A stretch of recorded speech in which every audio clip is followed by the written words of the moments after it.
河野太郎氏が X 旧ツイッターで日本に住民票のない中国人が日本の運転免許証に切り替えているとして今後は認めないことを警視庁が明確にしたと発表したようです。記事とネットの反応を見てみましょう。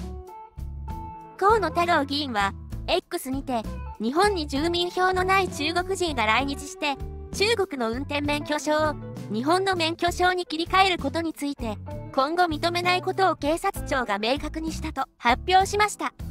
河野議員はルールの適用がずさんだったものについてきっちりと法令が適用できるように目配りをしていきますとも述べ、制度の運用に対する厳格な姿勢を示しました。この発信は運転免許証の切り替え手続きにおける不正や不透明なケースへの対応として注目を集めています。背景には住民登録がないまま来日し短期滞在中に日本の運転免許を取得する事例が報告されていたことがあり、これに対して法制度の不備や対応の甘さが問題視されていました。それではネットの反応です。それだけで済ますなよ。違法行為だろ。指示した政治家の逮捕と従った役人の処分をしろよ。遅えよと言いたいが、まあ今後増えないんでとりあえずよしとしておきましょう。書き換えの時もやってくれよな。今までどういう理由で OK にしていたのかね。外国人がホテルを住所にしてるせいで運転免許証は身分証明書としての価値がなくなってしまったよね。発行済み分の無効化、剥奪化もお願い申し上げます。ここ数年だけだろ、こんなの許してたの。ホテルなど一時滞在地で発行なんて中国人が許されるなら日本人にも居所などで発行できないとおかしい。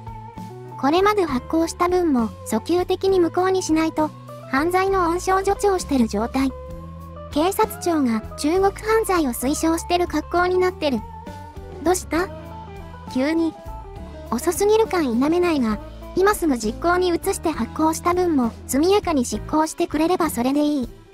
まだ方針を言っているだけ。確定ではないので安心はできません。引き続き注視していきましょう。河野太郎氏が確認しただけで、本当に実施されるのか不明です。選挙前のパフォーマンスとして、警視庁の誰かに口頭で確認した程度では？ということで、河野太郎氏が、なんだか最近こんなことを言い出したり、クルド人が問題視される地域に視察に行ったりと、何かを意識し始めちゃってるんでしょうか。と、まあ、それは置いといて、今回の件ですが、順を追ってみてみましょう。まずは、1949年に採択された道路交通に関するジュネーブ条約を受け、日本は同条約締約国の国際運転免許証保持者を国内で運転可能とする仕組みを採用しました。これを国内法化したのが、道路交通法第97条の2で、外国で取得した免許を一部試験免除で日本免許に切り替えられる規定を定めました。そして、外面切り替えの申請には、日本国内の住所地の証明が必要とされ、住所には住民票上の住所だけでなく、実際に滞在している場所も含むと解釈されていました。もともと、警察庁の内部要領、外国免許関係事務取扱要領では、住民票や在留カードがない者向けに、宿泊先のホテルなどが発行する一時滞在証明書を居所証明として認める例示が記載されていたようです。そして、令和4年9月20日付の警察庁通達で、居所証明の具体例として、ホテル証明を含む要件が、全国一律の公式ルールとして明記されました。これにより、住民票を持たない短期滞在外国人、観光客を含むが、宿泊ホテルで証明書を取得し、日本免許への切り替えが申請可能になった、というか、可能だったことがバレちゃった感じですね。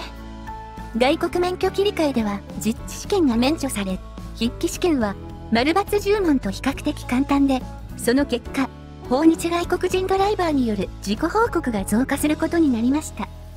事故を起こしていなくても、中国版 TikTok では、大黒パーキングエリアのハッシュタグがついた投稿が多数あり、改造車やドリフト動画、信じられないようなスピードで走行している動画が投稿されています。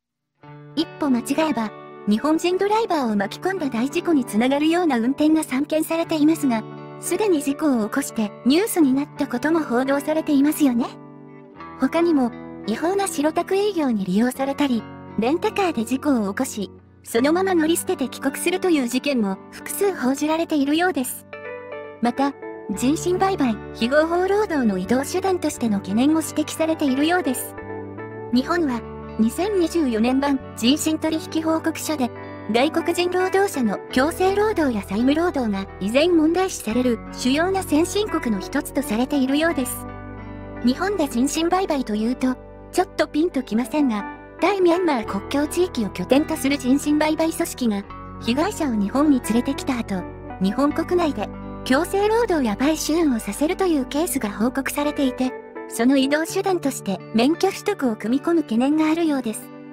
他にも、いろいろな犯罪に利用される可能性があるということで、早急に対策をしてもらいたいですね。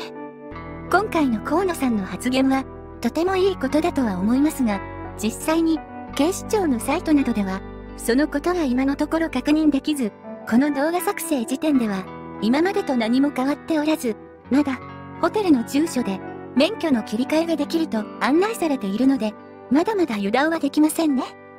ということで、ご視聴ありがとうございました。それではまた次回の動画でお会いしましょう。